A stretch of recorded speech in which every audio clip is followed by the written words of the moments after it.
And live. Okay. Good evening. We'll be starting the meeting shortly. Going to allow a little time for people to get logged into Zoom, etc.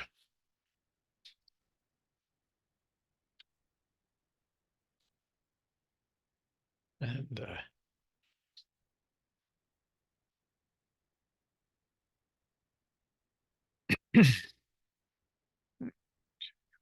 he's going now.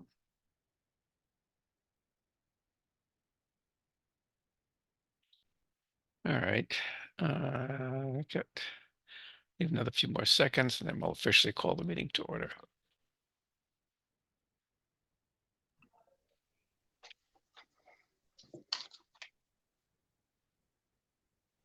Okay, I have about a minute past the hour, so I'm going to officially call this virtual meeting of the Newburyport Historical Commission to order for the 22nd of February, 2024. Please be aware that this proceeding, like all our city virtual meetings, is being recorded. So we start, as usual, with a roll call, and it gives us a chance to also verify the commissioner's audio is working well. So we'll start with Andrew Bernhard. I'm here. Great. Biff Baus.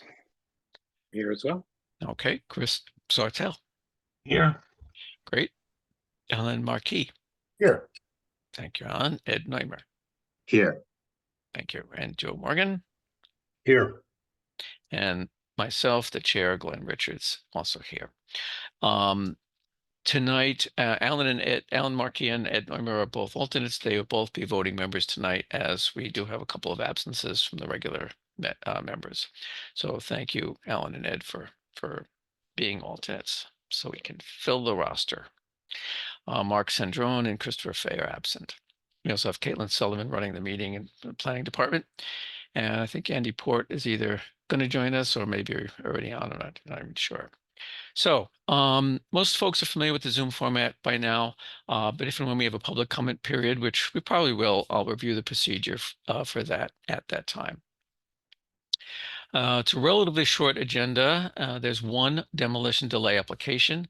It's for 14 Norman Avenue.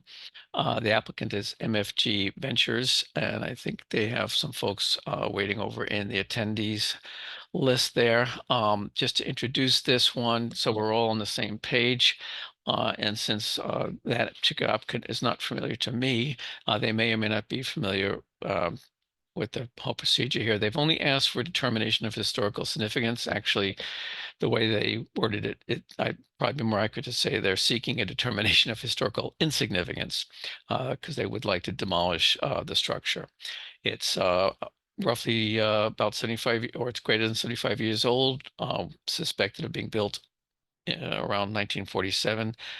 And that Norman Ave, like a lot of the stuff up in the north end, there's no Form Bs, nothing listed on the district data sheets, or almost nothing. They have not submitted any proposed plans for what they might do as far as rebuild, just demolition. So that we only have the first part of our findings. We have to decide whether, well, actually we'd probably do this as two votes. First, to determine if the structure is historically significant or not. And then if we decide it is historically significant, we need to decide if it's to be considered for preservation or not. So we can do that as two separate votes. And I want to, should I do this now or after? Okay, why don't I start with this? I want to quote from the ordinance. This is section 5-306, and this is from what's called the intent and purpose of the demolition delay ordinance, because I think this sets a useful context. And I'm quoting here. Sorry, this article is adopted for the purpose of preserving and protecting significant buildings or structures within the city of Newburyport, which constitute or reflect distinctive features of the architectural, cultural, political, economic, or social history of the city. To encourage owners of preferably preserved significant buildings to seek out persons who might be willing to purchase and preserve them. preserve, rehabilitate, or restore such buildings or structures rather than demolish them, and by furthering these purposes to promote the public welfare and to preserve the resources of the city, etc. So the reason I read that is because typically people focus on the aspects of the architectural aspects of a particular structure, occasionally the historical significance in terms of, former mayor lived there and that sort of thing. But it's also, you'll note the reference to the cultural, political, economic, and social history of the city. So I have a feeling there might be some discussion about that. So I just wanted to start off with that mention. So with that, I believe we have, I see a Braden Monaco and a Chris, which think is one of the folks for MFC Ventures. So, Braden, you're talking as enabled. Awesome. Who's going to speak for you folks? Is it you? Yep, that'll be perfect. Okay, I Braden. was trying to get my video on, but for some reason it's not working. So, Well, we usually host from the planner who's running the meeting. That's Caitlin Sullivan. She's normally the presenter, and she can present anything that was in your application. no problem. Is what she's showing now is This that is perfect. Yep, okay. no worries. All Great. right. Well, there you go. So why don't you have the floor?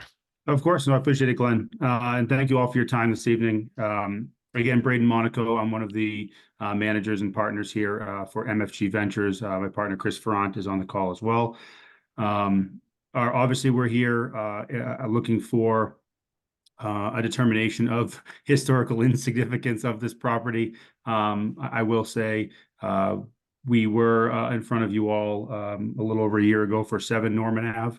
And the conversation, was around obviously the age of the property, not so much to your point, Glenn, around the architecture of the building.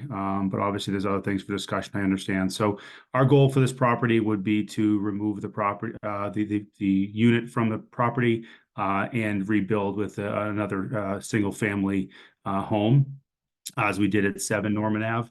I've actually become very close with the previous owner now of 14 Norman Ave, Sheila Como. We've been discussing for a long time around her wanting to sell her home for a number of years. And, obviously she had been there a long time and she didn't, quote unquote, want to change the fabric of the community, but she realized she cannot keep up with the home. The home does not meet any of the codes of today, as I'm sure you're aware. No foundation. It sits on concrete footings with steel I-joist holding it up. So all your utilities are in the building. As you can imagine, it was a post-World War II home, kit build, built in pieces on the property. And after talking to her and meeting with her family and all the things, she was pleasantly surprised with how the build at 7 Norman Ave went, which made her feel more comfortable selling her home and not drastically changing the fabric of the community. So we've had long discussions with Sheila and again become fairly close with her. And her husband was a post-World War II vet, and one of her comments to me was exactly that this house has outlived its shelf life for her. And she raised a family in there, and she just realizes that she can't keep it up, or there's not much left to it that a modern family could live in. So we are looking for, to demolish the home and rebuild a single family home on this property. Okay. Is that it? Did you want to comment on No, I anything mean, else these in are the just, you see application? some side elevations. Again, roughly a 900 square foot house, maybe almost 1,000 square feet with the small addition they put on the side a number of years ago. But it's all vinyl siding, vinyl windows, nothing, left from a historical period in that regard.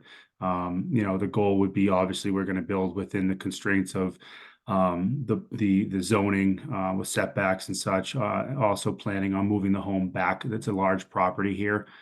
So actually our plan was to push the house off the street a little bit to give a little bit more of an appeal from the street, so the house isn't sitting so close to the street, where we have the room to do so. So from perspective of the house itself, we went through trying to find ways to preserve what's there and to build off it, but structurally it can't support too much more going up. And then you're just, taking away on setbacks and stuff if we try to do anything side to side and all that. So again, just looking to hear your thoughts on removal of the building.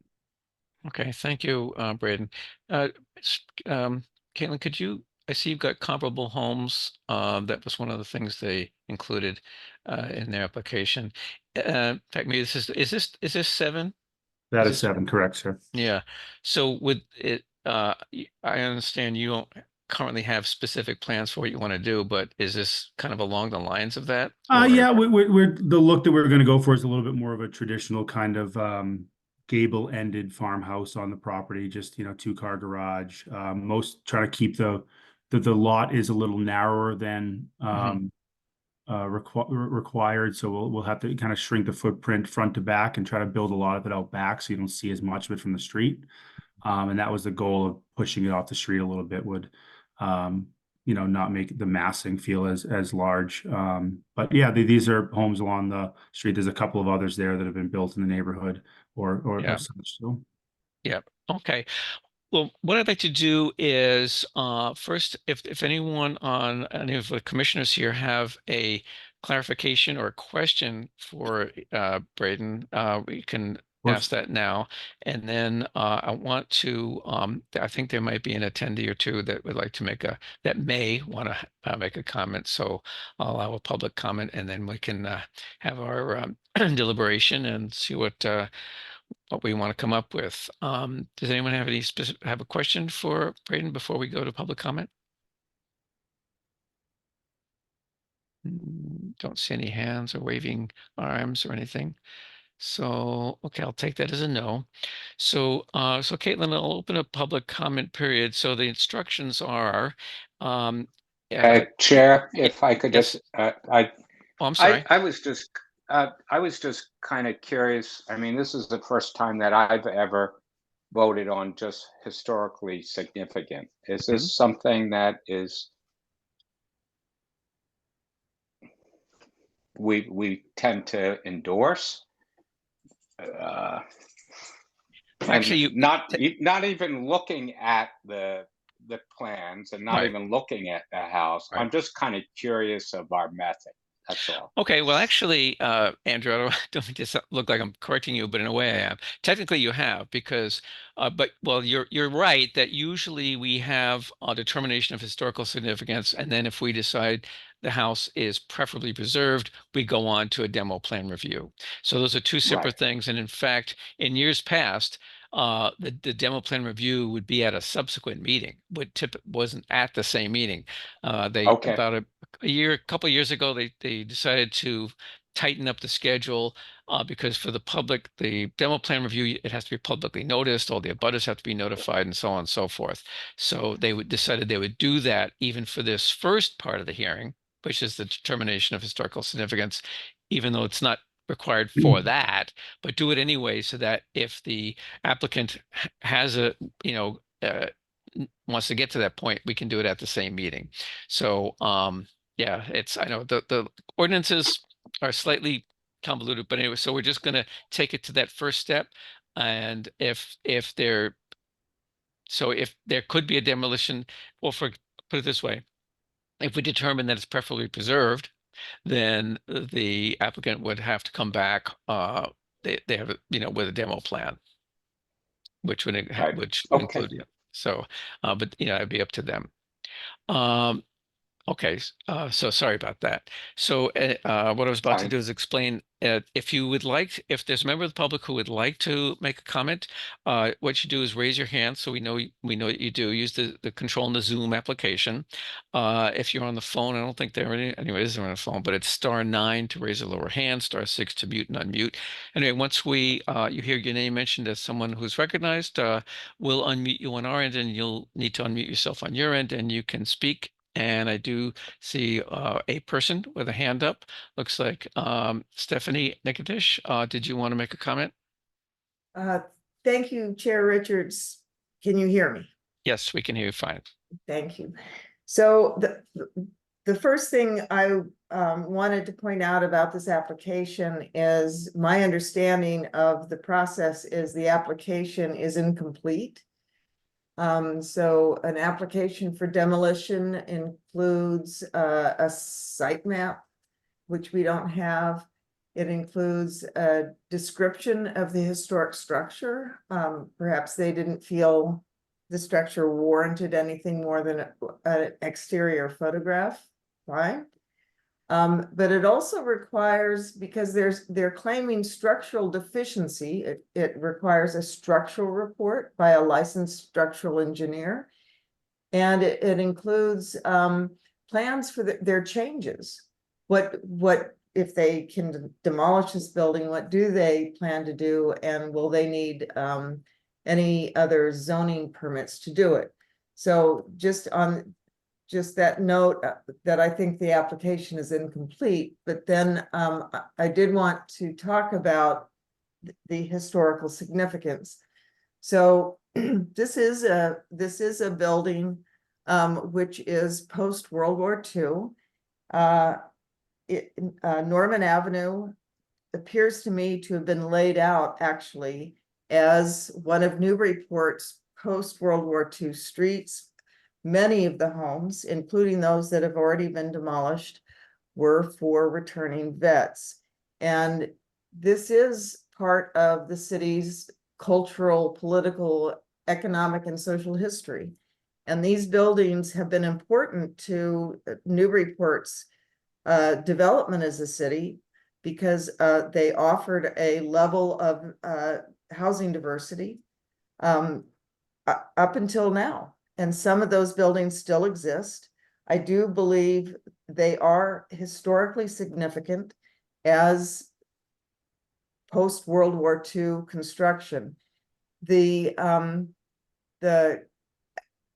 applicant claims that they've outlived their use, they've outlived their life. And I thought it's interesting that he talks about it as a 900 square foot house. It's actually listed in the assessor's database as being nearly 2,000 square feet. Even if it's only 900 square feet, these are buildings that still can provide homes for people, and people have been living there. It has an economic and reasonable use today. To just tear it down to build something that is undefined, you don't know what it is, but it's probably much larger, doesn't seem to be in agreement with the reason we have demo delay. We're trying to preserve Newburyport's streetscapes. We're trying to preserve the pattern of development in Newburyport. We're trying to preserve homes that have served and can still serve people for years to come. Thank you. Okay, thank you. And I do want to, hang on a second, I'm taking in some notes here. Let me address the first thing you said about being incomplete. If you look at the actual ordinance, for the determination for it says when you want to demolish something that falls under the demolition delay ordinance, the first Section A of the review procedure is the applicant shall complete the NHC demolition permit application and submit it along with the filing and review fee to the commission through the Office of Planning and Development, period. That's it. Now, the other things you mentioned are part of the demolition plan review. That's which is, as I was explaining before to Commissioner Bernhardt there, if the commission deems that it's preferably preserved, that then there's that 12-month demolition delay and so on, which can be lifted if the applicant submits plans which the commission approves, or there are other if the issue is condition, like that there's no I agree that there's one of the arguments made here is that the condition is such that it's no longer viable as a habitation, shall we say. We can ask for a report. Where was it here? If the application for the demolition is based on a claim of structural deficiency, then the applicant may be required by the commission to submit a structural report on the structure's soundness that is prepared by a licensed professional structural engineer. So we can ask the applicant to do that if they're saying, look, the thing is the economics of trying to fix it or rehabilitate it are more than its market value or something like that. Or I forget exactly what the details are, but we can, do that. We can also do a site visit. So anyway, thank you, Ms. Nekatish, for your comments. You can put your hand down if you're done. And I'll just allow a second. I don't think there are any other public comment. Don't see any other hands for that. So I will close the public comment period and turn to my fellow commissioners here for your comments. I have my own thoughts on this. I know a couple of us have been, well, I suspect all of us have been thinking about this a lot. So should I just? Would you mind if I started? Because I did a Absolutely not, bit of Biff. I know background. I know you've done some background on this, and by the way, and I appreciate that. So why don't you go ahead and start? Yeah. I wanted to find out, like who lived here and what the kind of the real history of it was. So I did a reverse deed search and went all the way back to the original developers, KV Wolseley Company from Malden, who sold it. The first owners were David Checkaway, and he was a Navy, I believe, a welder for the Navy, and then after the war, they came up to Newburyport and purchased this home, him and his wife, in 1947. They lived there only for about 5 or 6 years, and it was sold in 1952 for the grand price of $6,500 to Ernest and May Purcell, who owned it just for a few years, and then it changed hands a couple more times. In the 1960s, Alan Reed, who was, I didn't find out if he won his election, but he was running for councilor for Ward 6. And then it did end up passing on to the Camille family, who is, they've owned it basically since 1977, up until it was just sold. The home itself is a cracker box style. It's probably the most popular building style for homes in the entire United States. And I mean, it's iconic enough that there's HO train model buildings of these type of homes that look exactly like this home. And so it's pretty neat to see that. The other kind of fun thing that I found was that Norman Avenue, and the whole neighborhood was plotted out. Basically, all of Norman Avenue, both sides of it were split into lots and were sold in around 1947 to 48. The street originally, it's a very wide street. If you've been down it, it originally had a grass median. I don't know if anything else was planted in it. I would love to see that go back, help with some of the traffic calming around the school. But it just made me realize, like, it just kind of picture what this neighborhood looked like, and still does to most of the houses. In fact, a lot of the comparable homes shown in the slideshow, most of the ones pictured are some of the rebuilds, and there's several other homes that are small cracker box style, and I think that the whole kind of the front of these homes all lined up with each other is a really nice streetscape. And it'd be lovely if they brought back the island and some of the other things that made it like a little small subdivision. And I don't know. I understand the need to want to modernize these. I'm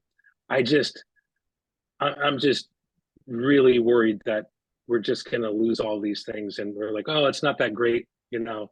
But I mean, all of these homes will usually outlive the people in them, and so we're just stewards of these homes. And I just think it's, you know, these sort of homes are really hard for people to, you know, get passionate about because it's not an exciting house. But I think it's a really important style and an important social thing. And I mean, the fact that the city right now, you know, is like most places, in desperate need of more housing and more affordable housing, to point.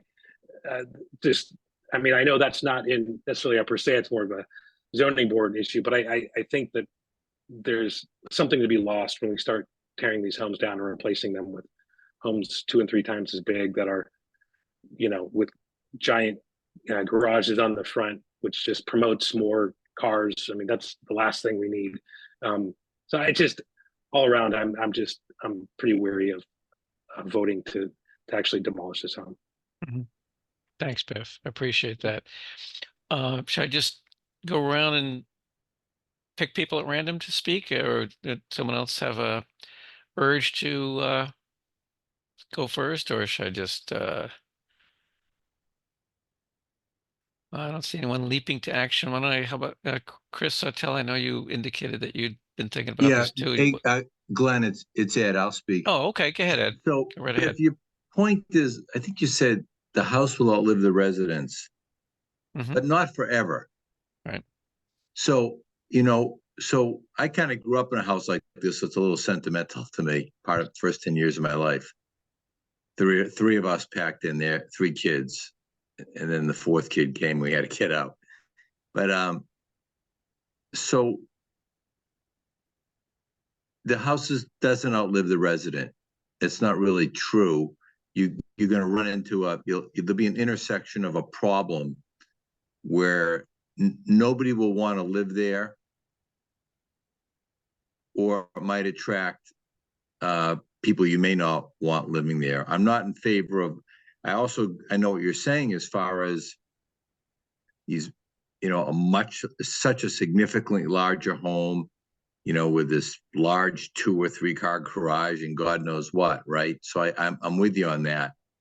I'd like to just try to find some other in between, because I do not think you can keep a house like this with a couple of kids going to school and a parent working from home, etc. I just think it's challenging. But it's about the size of the home I currently live in, and with 1 bathroom and a kid, and I work from home a lot. So it's definitely doable. And I think you want to be careful about saying people that we don't desire or something. I think that's, well, it may not be. I don't mean it that way, but it might be like, well, who's gonna? So you only have 1 child at home, but if you have a couple of kids, people with a couple of kids, I think about and I had a couple of kids, they're out of the house, but how do you get a couple of kids in there? That's the challenge. There's no basement. Like we've done it for years. I think it's more of just a matter of, you know, modern comforts and that sort of thing. But I think there's a lot of people that would like to live in a small home that they could afford. Glenn, this is Braden Monaco. Am I allowed to speak in this comment or we can give you the floor again in a little bit. There's a couple of people on the commission here that I think that want to join this discussion. Alan, I see you're up. Well, first of all, Ed, can I move on to? I know Alan had his hand up. Wanted to say something. Yeah, no, I'm good. I'm just trying to counter Biff. I think it's a tough judgment call. I'm with Biff that I don't want to see a huge rebuild, and it's affordable, but I also look at these homes and I kind of wonder, how does 2 parents working from home with 2 kids going to school, and how does it all get done? Yeah, I hear you. Okay. Alan, you've been waiting patiently. But did you want to say something? I think the us trying to figure out if people can live in whatever type of home it is not what our focus should be. I think our focus should be, is it significant? Right? Right. Is it an important structure? Does it represent something in the town's history and therefore make it important to save? Whether, if someone has 5 kids, they wouldn't buy a house like this because they wouldn't Right. fit. Right. If whoever's going to buy it, whoever's going to buy it, that to me is not a concern as much as, are we saying, and this is something that's could potentially set a precedent too, are we saying that this type of home in this type of development during that period of time is important enough to say, no, we don't want you to tear this to the ground and put something else up there.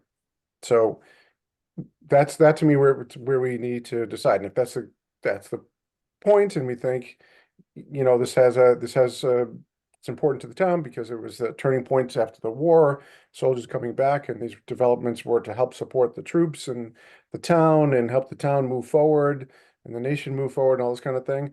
That's Mhm. what, actually, who would live there, I don't mean, I mean, I'm not trying to be crass. I don't care. I just think that we have to keep our focus on that. And if that Right. is the case, then we do take the next step and say, okay, for the person who bought the property, we certainly don't want to handcuff them. But then we'd have to take the next step, which could be a site visit and then potentially a report from a structural engineer saying, if the thing is just toast, right? Mhm. The structure is rotted, there's no real support to it, and they're kind of lucky to get out of Dodge without collapse. That's something wholly different, right? Right. You're not going to save it, you're going to knock it down. Right. And that's a different thing. But I Yeah, think and I first was step is, should we consider it important enough to the town to say, yes, we should preserve it, and then right. take it from there. Well, let me say, you're absolutely correct that, and I think even in his remarks that, admitted that there are things that are kind of naturally fall to mind, but are outside the purview of what the Historical Commission's job is in making this call.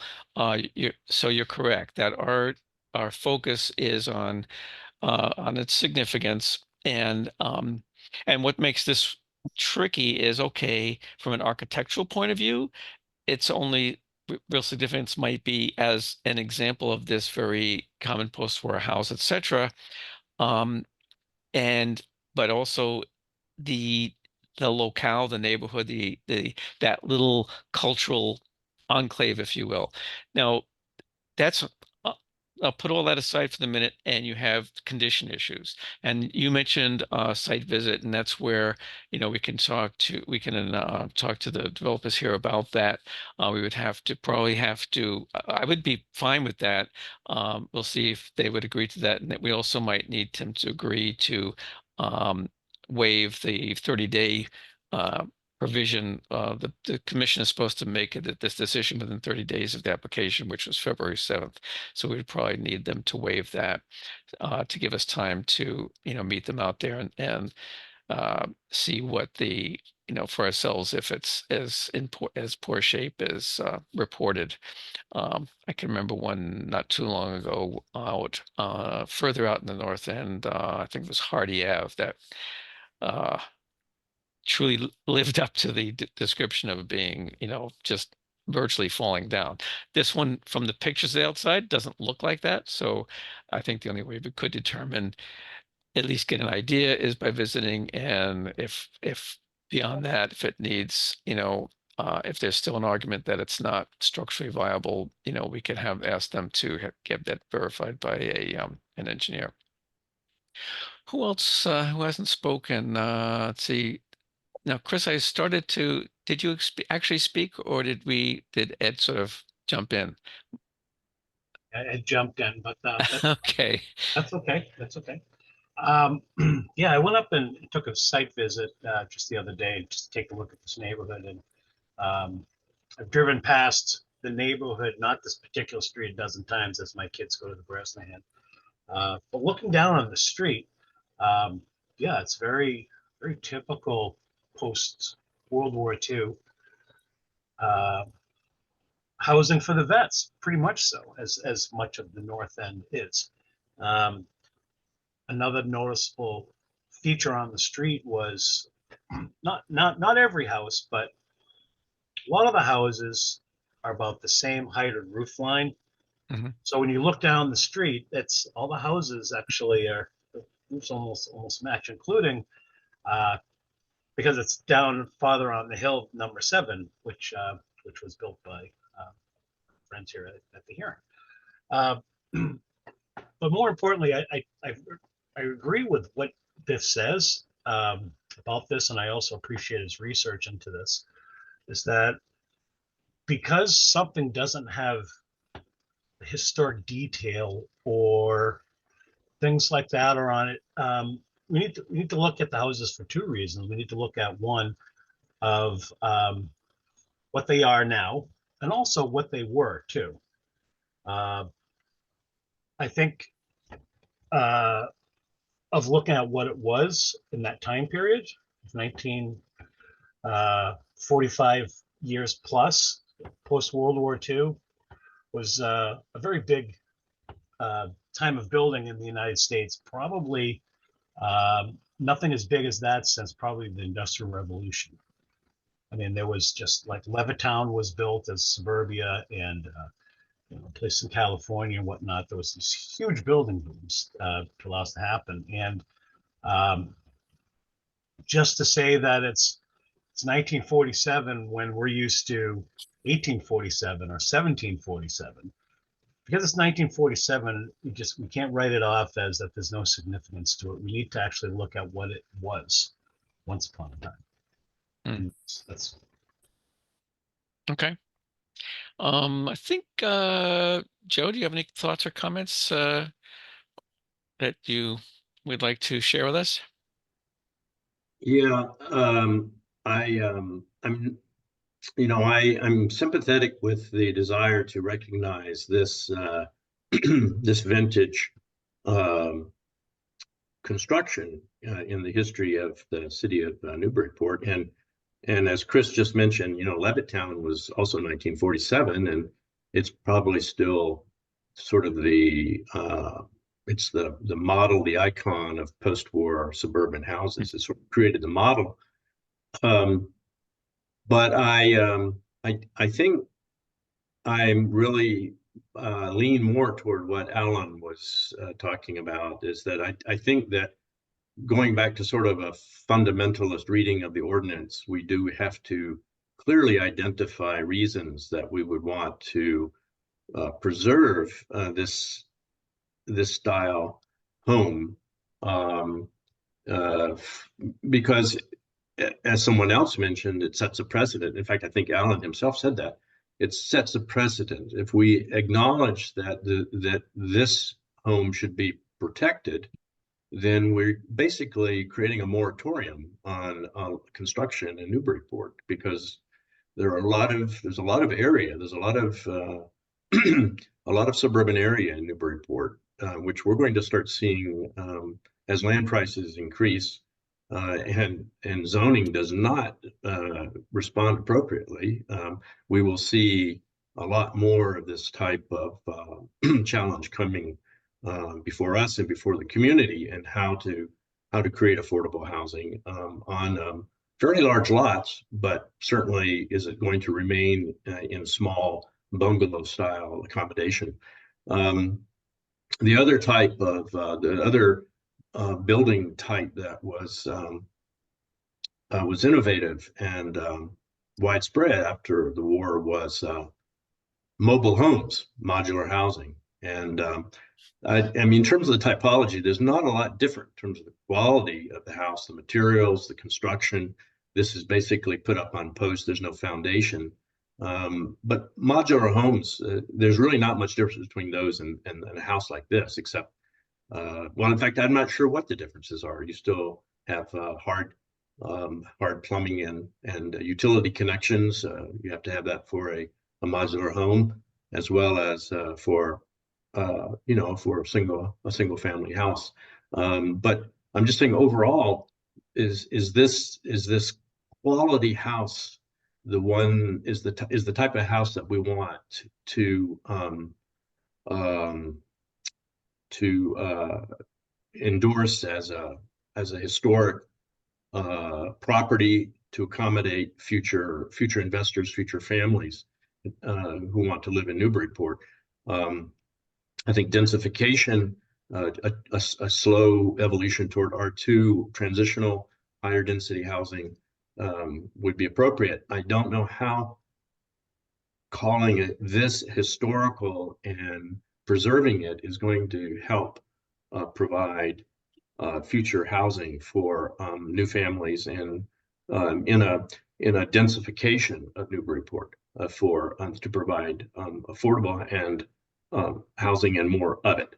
So I'm not sympathetic. I'm not sympathetic to an historical interpretation of this structure, even though I'm sympathetic overall to the idea of being able to identify the history of post-war housing and the structure of suburbs as founded on street systems and the car, the automobile, which I'm not so sure has been a good thing for America or Newburyport in particular. But as mass transit becomes more of the same conversation as affordable housing, I don't know. I mean, the automobile itself in its relationship to suburbs is a historical chapter that somehow should be recognized. I just don't know if it should be recognized in bronze plaques placed beside the doors of this type of a house.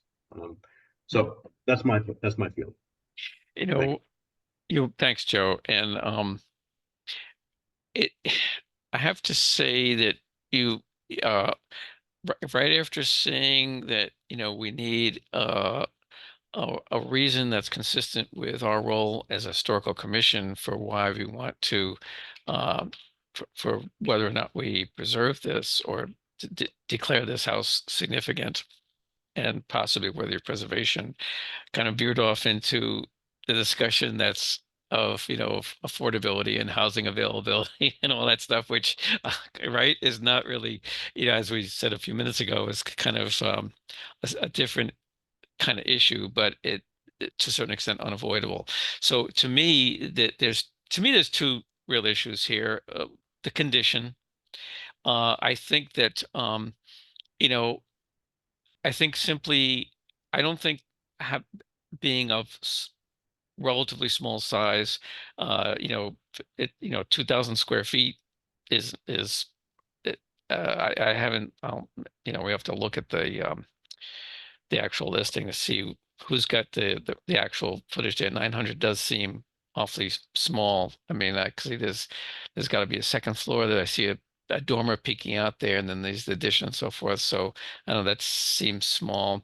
2,000, I don't know. But anyway, the sheer size in itself isn't a reason to tear it down, but condition could be. So I know Braden wanted to say something. Braden, let's see. I think your Yes, sir. audio is enabled, Yep. but I have a couple questions for you. The photos appear to show a house that was built on a slab. How do you know it's not on a slab? They were built all on the steel girders, steel beams and footings. Yeah, they have these panels that go down to the ground that make it look. A lot of them in the neighborhood have the same thing. So you look at them, they almost look like foundations or false foundations. They're slabs. It's so they're, and I guess I can address the concern as well of the condition. I don't know in my notes. I don't know if I embellished the condition. It's not that it's about to fall down from a stiff breeze. It's the fact that just the structure and the construction of it doesn't meet any of today's modern construction requirements. And if we went into this home to try to, which we've done in the past, go into this home to bring it up to codes, to your point of the value of the existing property for which we purchased, the value of these homes do not, from a market standpoint, I completely agree with what Biff was saying, the fact that people can live in these houses. Unfortunately, the way they are built, you know, it is larger than 900. The main floor is just over 900. But if you walk through it and see the way the second floor is laid out, the right side was a whole addition. Just the way it flows and lives is much, much smaller than a 1,700 square foot house. So there's a lot that would have to be done to it to make it live the way that you would anticipate a 1,700 square foot house would. On top of that, having no basement or no attic, right? So there's no, and again, this is to your point of all of you, it's getting away from the historical nature of it. And one of the things that I wanted to mention in regards to the historical nature is when we look at these properties and we look up the history of them, we see the things that Biff sees, we see the history of who lived there and things of that nature. But when we're looking to purchase, we also look at the idea of have these properties ever been addressed or looked at in a way of historical significance, or are we merely having this conversation because of its age? If this home was purchased 3 years ago, this conversation would not even have happened, right? So that's why you're seeing all of the changes in the neighborhood that did occur, because no one could say anything otherwise. And I understand that the importance of the 75-year rule, and we're not here to debate that, I understand, but we can only envision that every single year we could find the history of on any home that could tie it back to something or someone, or a part of our country's history, whether it's we're building the homes today and it's a modern feat of a home being built in, you know, all electric, right? 75 years from today. So when we were looking at the homes, there was nothing that jumped out that, you know, someone had lived in the home or it was part of, you know, a historical trail of other than the time it was built. And when I was talking kind of structurally, I was more speaking of the fact that to build up and out on this, like you would maybe in the South, you know, a fieldstone foundation and preserve the foundation and preserve the historical nature of it. I think to your point, we're getting back to, you know, are we using this property? And I-7 Norman Ave was very similar, right? We had this very similar conversation, just sheerly by the fact that it was on Norman Ave and there was some history there. So I do agree. Like, you know, when we were looking at it, we looked at it long and hard. We didn't take it lightly in regards to saying, oh, yeah, we can buy this, we can tear it down. But looking at the history of the home and trying to trace it back to something that provided historical significance compared to other areas of town that have been deemed historically significant, it didn't seem as though it would meet those requirements. One quick comment, and I've got a question for you, Braden. I meant to comment on Joe's concern about a precedent. I'm not too worried about that, Joe and everybody. As we all know, and Braden has mentioned, 7 Norman Ave, we had a very similar conversation. There was a demo plan review, and in the end, we gave them the go ahead to proceed. Largely, condition was definitely an issue there. But each case is different, you know. Each one has its own unique things. Of course, this one is quite similar since it's the same street and similar vintage and so on. But I'm not, you know, just as that decision doesn't force us to make a certain decision today on this one. Any decision we make tonight doesn't mean we can't make a different decision in the future, even if if situation is similar, as long as we have, you know, reasons. So Joe, I do agree with you on that. Whatever we decide, we're bound to make what's called I think not justifiable, but you know, our decisions have to be rational and based on they have to be defensible, I think is the word they use in law. Defensible in the sense that we're not being arbitrary. We're not just being, well, we don't like it, but we have valid reasons for whatever it is we decide to do. Now, Braden, what I personally would like to do, and there may be others on the board, we'll see in a second, I would like to do a site visit. How does the board feel about that? Are there others on the commission that feel that a site visit would be helpful in making? I think I mean, for me, it's like if this thing is in a condition that it's just there's no way to add on to it, and to improve it other than tearing it down, I that means something more to me than if it's in good condition and could be used and Right. could be improved on. Exactly. Yeah. Yeah, that's how I feel too, Biff. And would it, so And I think also all of us being on that street and the streetscape is definitely something that we should consider when we're looking at these things too. yeah. So Braden, would you be willing to accommodate that? Usually not everyone is able to show up, but so a lot of us do. Joe, I see a hand raised. What does that mean? Well, I wanted to respond to something you said previously, Sure. but I think it would be useful to start to look at some of these houses and to better understand not their condition so much, but why they would be historical. Start to Right. try to understand, just as you were just saying, Yeah. and the articulating the reasons, Right. how they actually correspond to the language of the ordinance and how Right. they do fulfill a historical role, according to the letter of the ordinance. What Yeah. exactly is it that we're interested in the historicity of these structures? But it's Yep. not. That's where it starts. I think it is understanding why it's historical, and then we can look at its condition, because we're not there to evaluate it as preservationists or rather structural engineers or Right. preservationists, its Right. condition necessarily, unless it needs to be preserved and restored. Right. Yeah. Yep. Yeah, No I mean, disagree. Glenn, I mean, I don't mind that. I guess Mhm.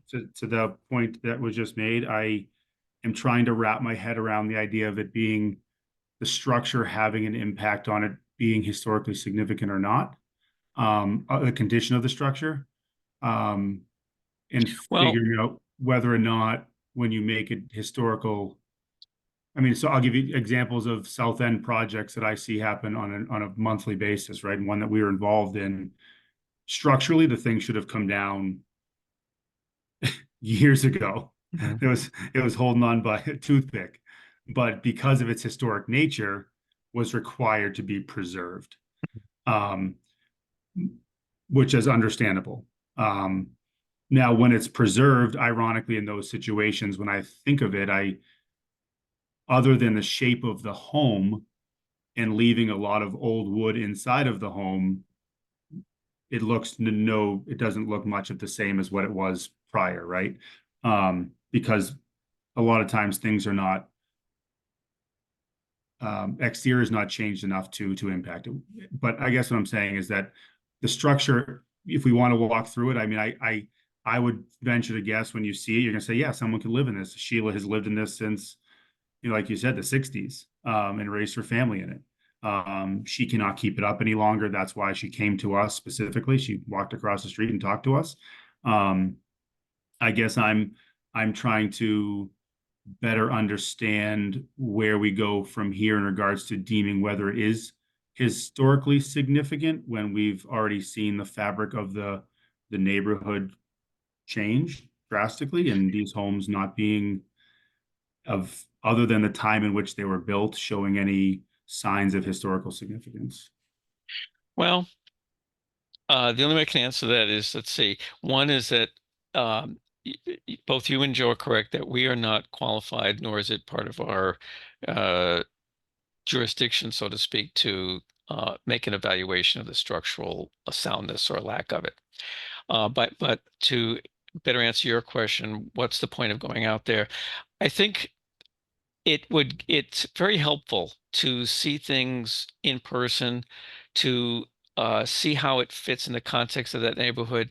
I mean, there must be some reason why uh, the ordinance makes reference to uh, you know, it's the structure's contribution to some aspect of the history of the city.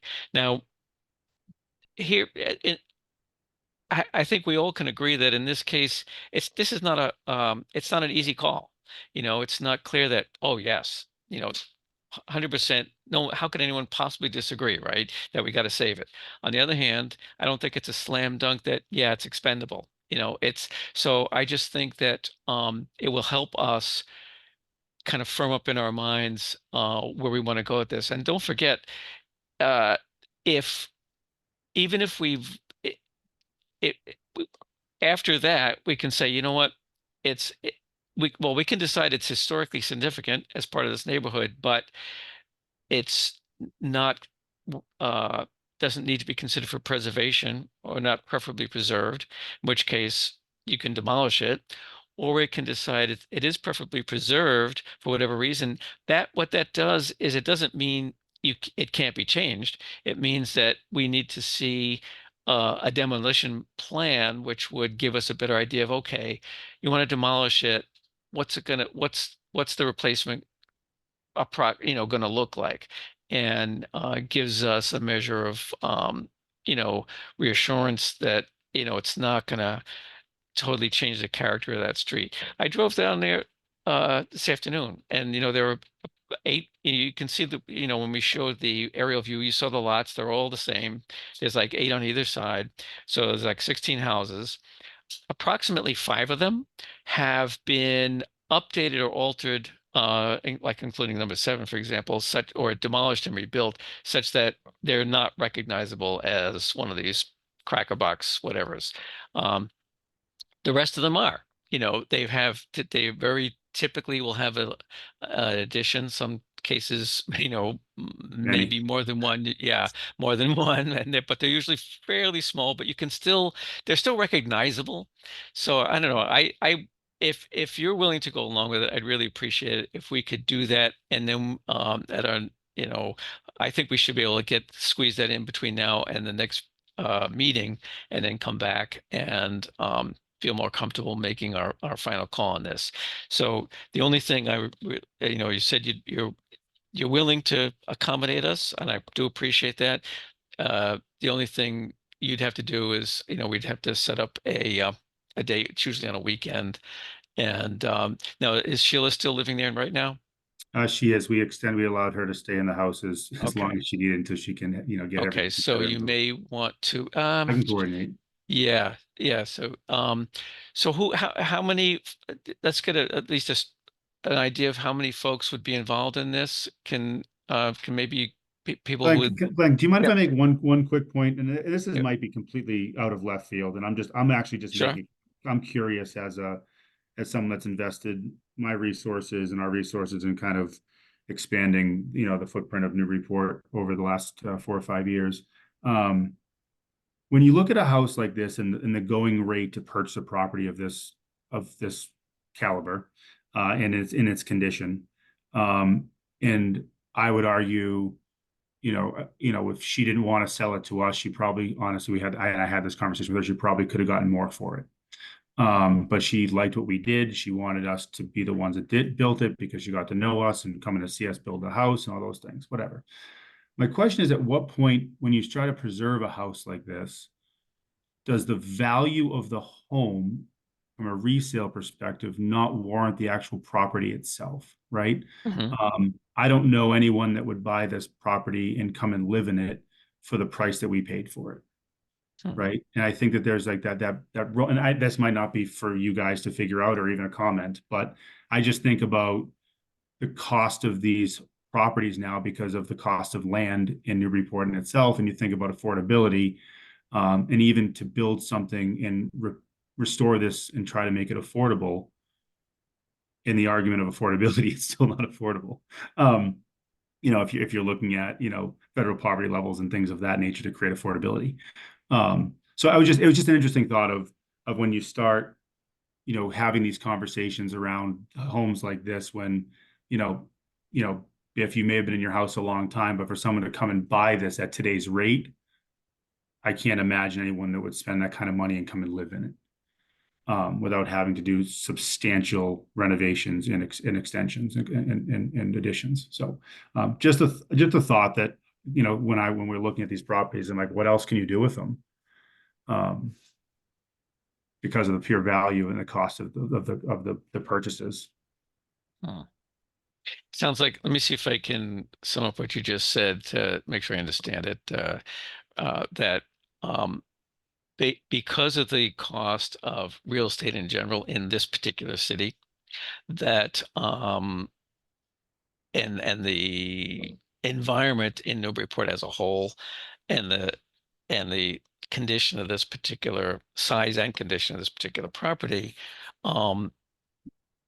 people,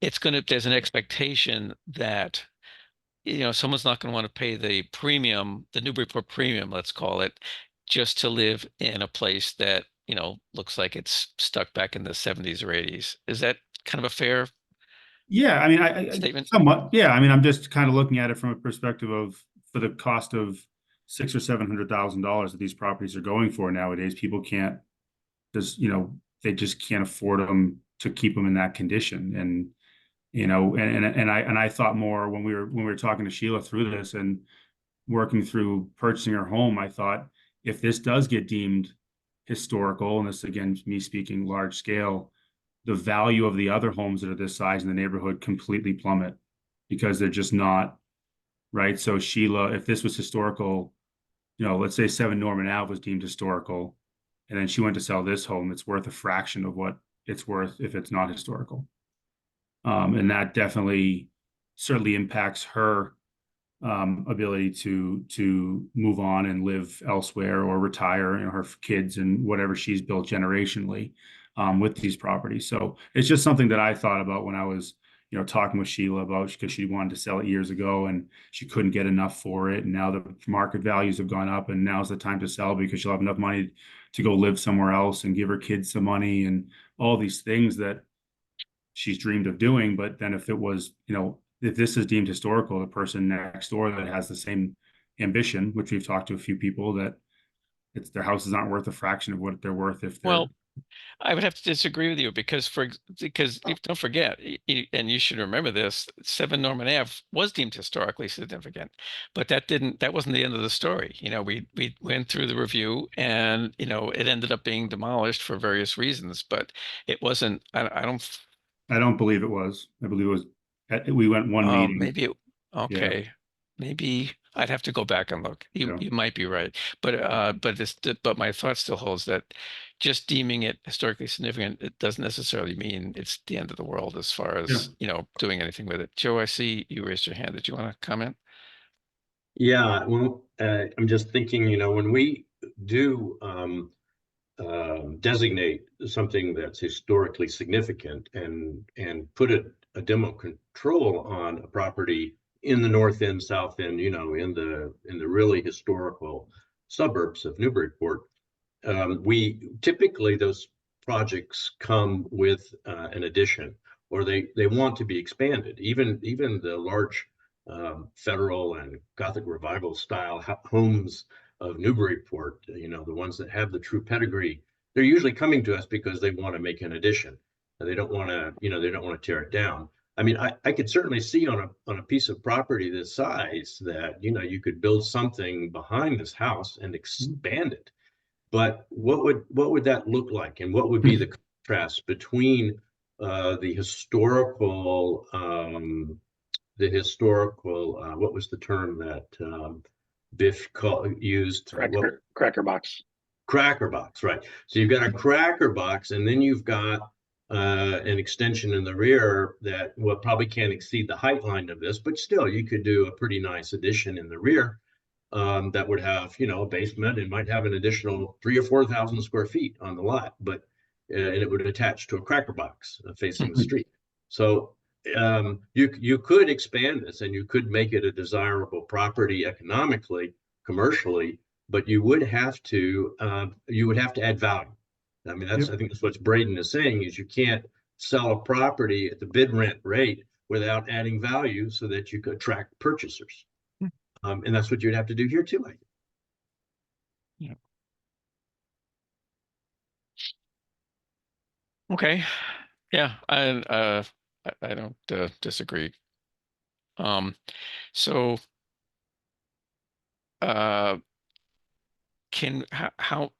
where I think we left off was to try, I'm still I'm still interested in the site visit unless I'm all alone here. I think Biff expressed interest. Is anyone else interested in seeing this in person? I see, okay, Chris. I do, Uh, yes. Yeah, yeah, Yes. No. Okay, yes. I hear, all right, I hear a Yes. number of yeses. So why don't we, uh, uh, Braden, why don't we assume about a half a dozen of us? Because and let's look at the calendar real quick. Do you want to see if we can do something this coming Saturday or the 24th? Is Is that Sunday? too soon?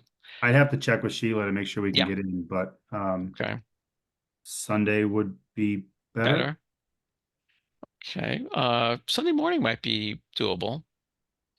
I've got something going on in the afternoon, but yeah, morning's usually better anyway. People, it doesn't kill the whole day for everybody. Well, I'll tell you what, why don't I get you my contact information, or you can go through Caitlin as well.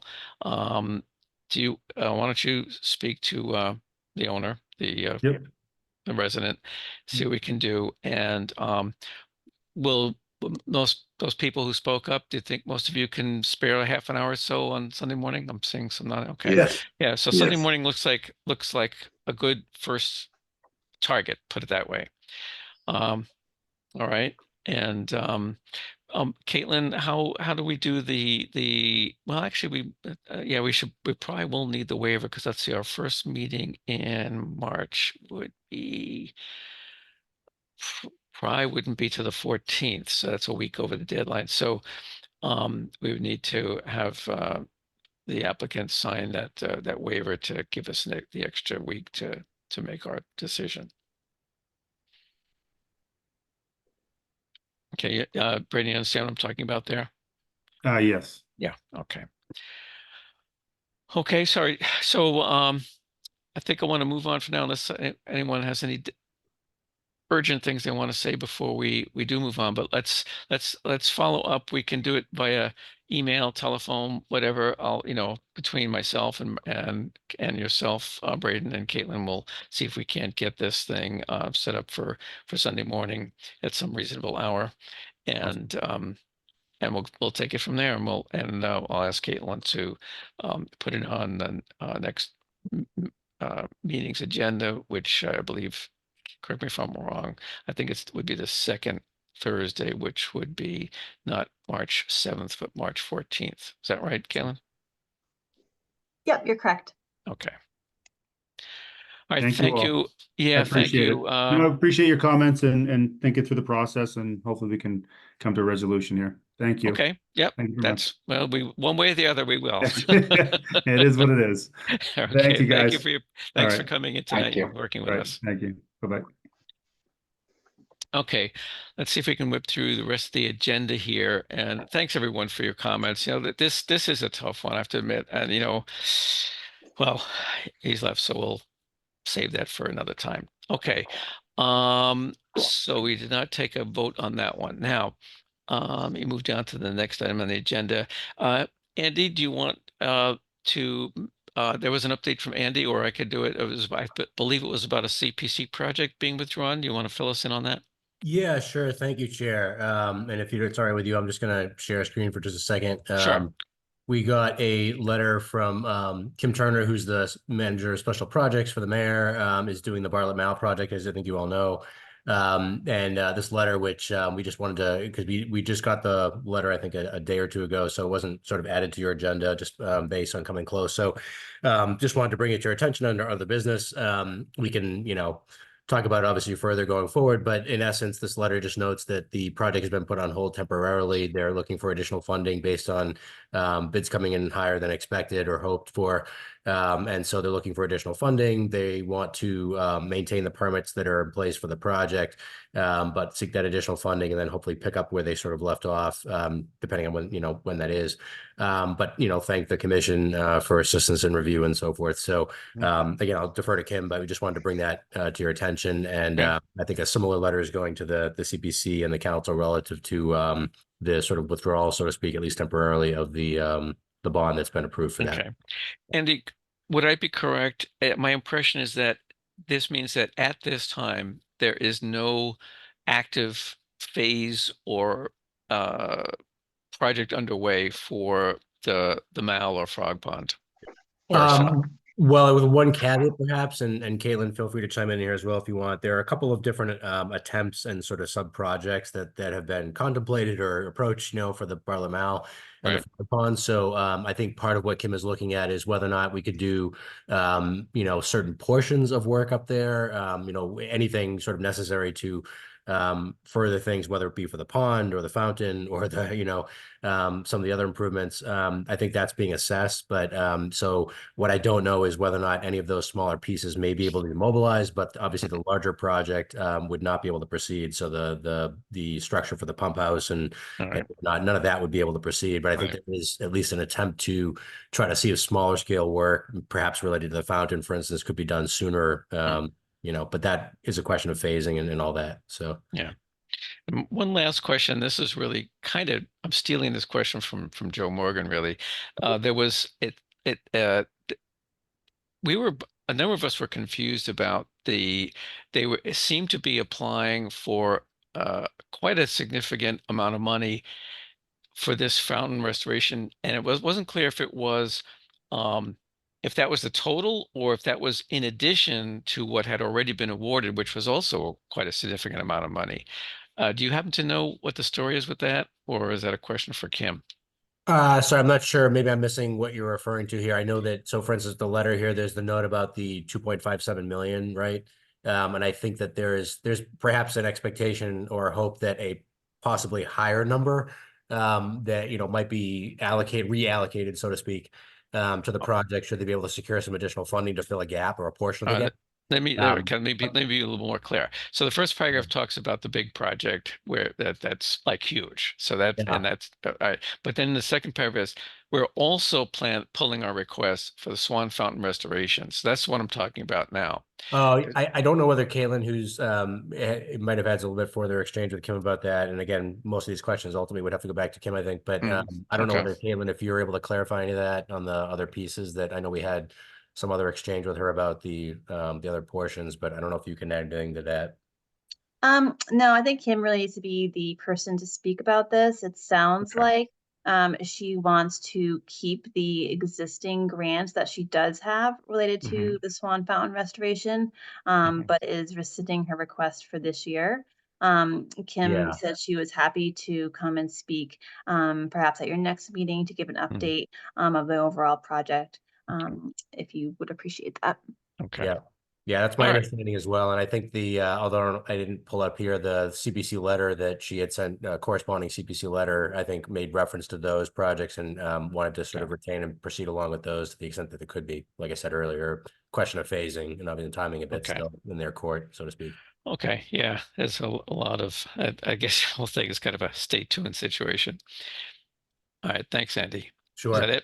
Okay. That's it, thank you. The only update I have, folks, is that I almost forgot that each year this board is supposed to elect a chair and vice chair. Those are our only official officers. So we won't do that tonight because you haven't really had time to think about it. So I'm just letting you know that it is going to be put on our agenda for our next meeting, that one we just spoke about in March. What did I say? 14th, I think. And if anyone, right now Biff is the vice chair, I'm the chair, duh. And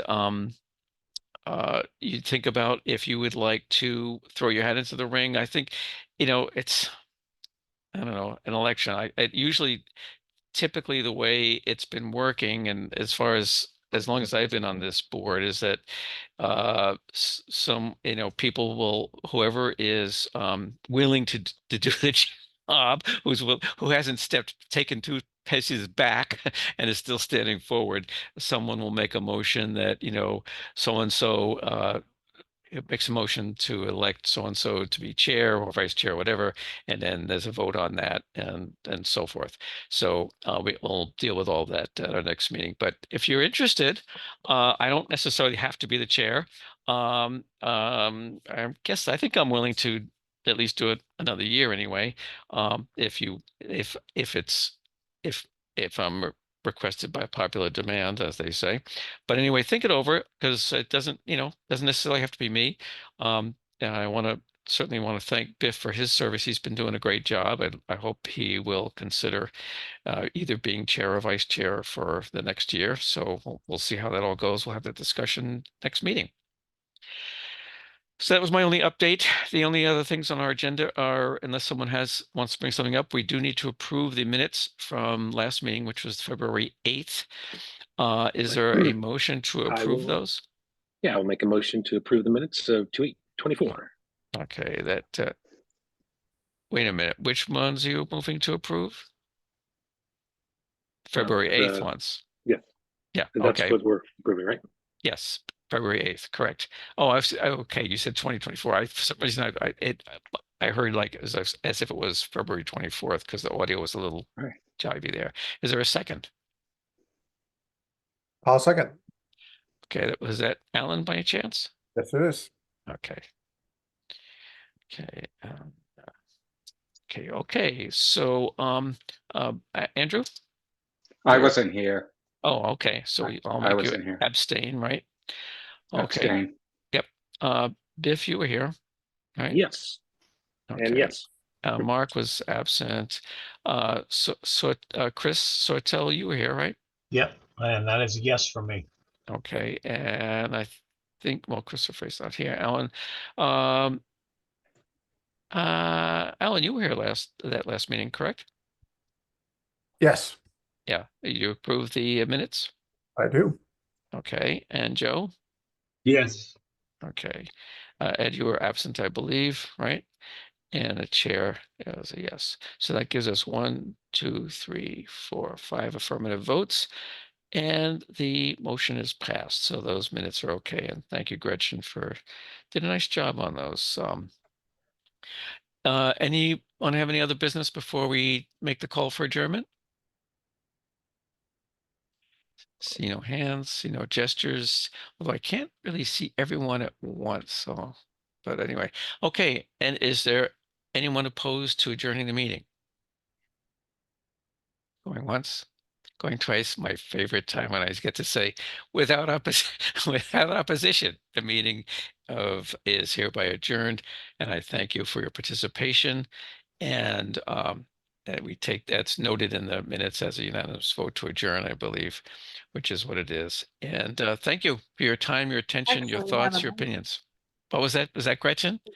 You said it was unanimous, but nobody actually made a motion and seconded it. So technically, maybe you want to do that. Oh.